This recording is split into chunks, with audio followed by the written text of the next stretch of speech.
ताज्या बातम्यांसाठी महान करेला सबस्क्राइब करा आणि बेल आयकॉनला क्लिक करा। पट्टण कोडोलीच्या उपसरपंचपदी नम्रता माळी यांची बिनविरोध निवड।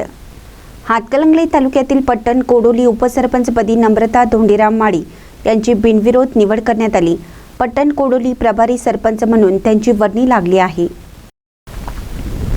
लोकनियुक्त सरपंच भाग्यश्री कोळी यांचा जात वैधता प्रमाणपत्र अवैध झाल्यानंतर त्यांना जिल्हाधिकारी यांनी पदमुक्त केलं। त्यानंतर प्रभारी सरपंच म्हणून उपसरपंच अमोल बांदार यांची वर्णी लागली।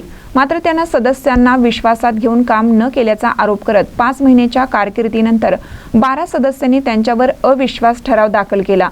त्यानंतर आज रिक्त झालेल्या उपसरपंच पदाच्या निवडीत एकमेव नम्रता माळी यांचा अर्ज दाखल झाल्याने त्यांची उपसरपंचपदी निवड झाल्याचे प्रशासक एस कटारे यांनी घोषित केलं। सहाय्यक म्हणून ग्रामसेवक TY हनुमंते यांनी काम पाहिलं। गेल्या महिनाभरापासून तापलेल्या पट्टण कोडोलीच्या ग्रामपंचायतीचे राजकारण या उपसरपंच निवडीने थोडे शमले आहे। उपसरपंच निवडीमध्ये माजी उपसरपंच कृष्णात मसूरकर हे किंग मेकर ठरले।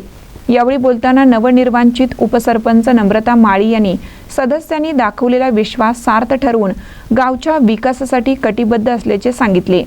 या निवडीवेळी धुळा डावरे, रायगोंडा डावरे, धोंडीराम माळी, नंदकुमार चौगले, माजी सरपंच खाना अवघडे, लक्ष्मण पुजारी, ग्रामपंचायत सदस्य रवी आडके, आनंदा पाटील, मधुकर पोवार, सुधाकर पोवार, रेखाताई डूम, भारती अवघडे, नाना मोठे, कमलाताई चोपडे आदींसह ग्रामस्थ मोठ्या संख्येने उपस्थित होते। महानकर न्यूजसाठी रिजवान मुजावर, पट्टण कोडोली। पट्टण कोडोली उपसरपंचपदी माझी बिनविरोध निवड झाल्याबद्दल मी 11 सदस्य आणि नेते मंडळींची मी मनापासून आभार मानते। पट्टण कोडोली विकासासाठी मी सदैव कटिबद्ध राहील।